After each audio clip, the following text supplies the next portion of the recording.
interests, the concerns that lie behind that. I'm trying to find out what Mr. Gillum wants, what kinds of things he needs, not just wants, but what he really needs to satisfy his concerns. And then we'll look at the other side, what the station owner needs. So you need 80% ownership in order to have the consolidate the books. That's the number. And on the operation of the station, what do you need there? What do you want there? Well, I'd like to have a good operation, a good, smooth operation. Basically, what it's been doing. Let's go talk to him and see if we can find out what his concerns are. Lots of luck. You've just seen the most important part of a negotiation, which is the preparation. Most negotiations are won or lost, done well or done poorly, even before the negotiators get to the table, simply in the quality of preparation that they bring to that table. You can't wing it in negotiation. You put yourself at an enormous disadvantage if you do that.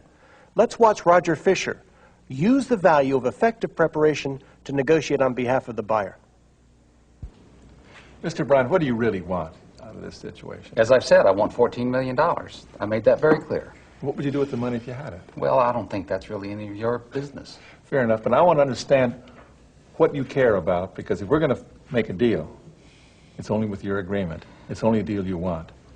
What do you want in this station? What I care about is this station. This is more than just a job for me. It's something that I thoroughly enjoy. I built from the ground up. I feel like I'd be selling one of my children. In talking with Mr. Gillum, I discovered that what his company really wants in owning the station, they want to own enough of the stations so they can consolidate their books with the other stations that you've got, a number of other radio stations. That means you have to have... I have to have 80%. 80% ownership, not 100%. No, I need 80%, but I got to have 80%. And the two-thirds you have an option on is not enough.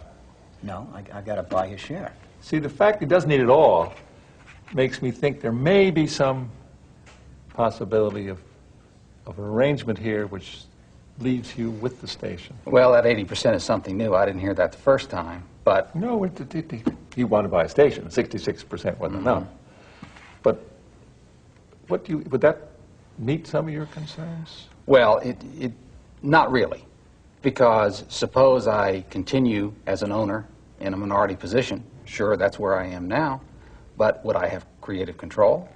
That's another interest. What's that mean, creative control? Why do you do that? You actually decide what programs? I decide what programs. More importantly, I decide the overall format.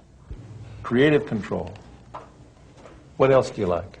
I like the ability to manage the station. I like the ability to participate in its growth. We got management, participation. Does your company object to such things in other stations?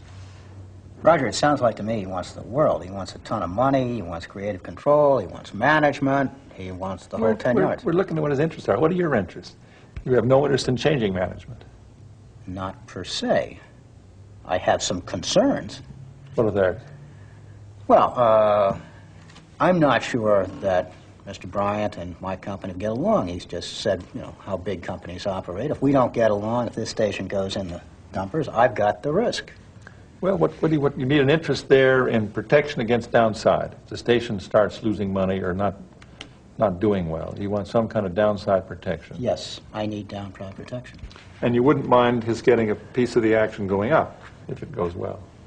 Well, you know, again, I'd have to work with him to find out, you know, how he's going to run this place and get comfortable with him. Right now, we're not doing too well. Oh, I think you're doing fine.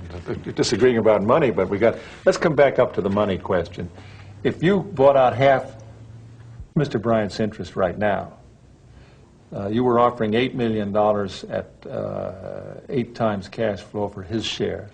Half of that would be $4 million 8 times. Suppose we split the difference between, I'm just not asking for commitments now, I'm just trying to think a little bit. $4.5 million would be 9 times cash flow for a share of interest. And you're not taking the station away from you. You would, as I see this thing, you'd still be the station manager. It's your station. You're still running it. You're an owner of it. But for how long? I mean, we've talked about different kinds of contracts, and maybe some of those would work. There might be different triggers in there. You want a long term. I want a long term. And you? I'd like to have as short as possible. Why? He's an unknown to me. You know, we've got some risks in here. We're putting up a ton of money. He's run the station for 5 years. Well, you know that track record. The radio station's initial position, as you'll recall, was $14 million. But as the negotiation unfolds, you begin to see what his underlying interests are. He's interested in continuing to be a manager of the station. He wants to remain as an owner of the station. He wants a good price. He wants the ability to make more if the station does well. And he wants to stay in the community.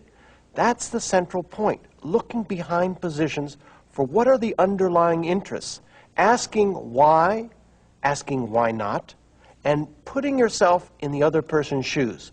Those are the main points we want to leave you with at the end of this segment. The purpose of negotiation is to satisfy your interests and the other side's interests too.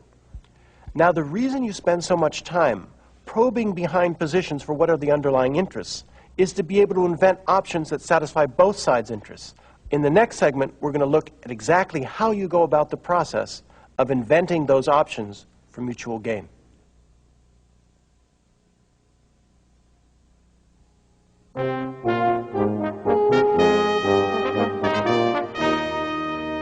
Segment 2, Options. Focusing on positions not only conceals underlying interests. Positions tend to limit the ways of meeting those interests. An important negotiation activity is to invent various ways in which the underlying interests might be met. If I want to buy a building, I'll say my interest really is using it. Should I lease it? Might I rent it with an option to buy? Might it be a long-term lease or a short-term lease? Might I rent part of it? Might we jointly own it? You want to think of a wide variety of ways of serving those underlying interests. When we say option, we mean a possible agreement or a part of a possible agreement. Something you might do, it could be included in an agreement, it could be a whole framework, but it's not a commitment, it's not a promise. We're exploring what we could do. It's brainstorming. It's generating things that might be included in the outcome of this negotiation. A major feature of negotiation is to explore possible agreements, bits and pieces of agreements, to invent a range of options of what could serve our mutual interests before making any decision. In this next situation, we have a labor negotiation. Bill and Bruce have been retained by the two sides to help facilitate the process, to change them from the rut they're locked into a more constructive activity of generating options. Frank, you and I have been working together for how long? More years than I care to talk about. And yet in all that period of time of our bargaining, you haven't heard a thing I've said, apparently. For you to come to us with this proposal is to undermine the very foundation of our union. We believe in seniority. You know that as a union, seniority is one of our bedrocks. And yet you come to us with something that jeopardizes the seniority of our men and women. I don't understand you. You realistically expect me to go back to my people and say, we're going to start training people at the age of 55, 58 to 60, people who are going to retire in a couple of months? Do you expect us to go back to our people who have been on the job for 20 or 30 years and tell them we want them to have a younger person leapfrog over them, to get better paying jobs, more training? We're aware of your seniority rules, but we have to find something within the parameters of our living. I mean, you're asking us to go in and say to 30-year-old people who are just starting their career in our industries, say, okay, we're going to forget about you. We're going to train your father and your grandfather. And that's what... Those people have come into the company and come into the union expecting to be long-term players, expecting to be trained along the way. The only way they're going to be long-term players is if we're still in business. And the way we're going to stay in business is to stay competitive. And the way we hear this from you guys every year. You know, you don't have the money to do this, you don't have the money to do that. You told us 5 years ago you didn't have the money to do the training. Now you've got the money to do the training, but you don't want to train the older workers. If you haven't kept folks, up... I get the sense that you've gone over this before, you've talked about this before. Yeah. I mean, it's impressive, really. I mean, I almost have the sense that you could go on forever. We do this 9 months out of the year. Well, in the past that may be. I'm not sure that's the best way for us to spend our time here. I don't know if we're going to spend 9 months and, get anywhere. In fact, there are two ways to talk about an issue like retraining, or any issue for that matter. The first is you can talk at each other. You also have the choice of talking with each other. You can decide to focus on the past, or you can choose to focus on the future. You can try and talk about who's right, decide that issue, or you can try and talk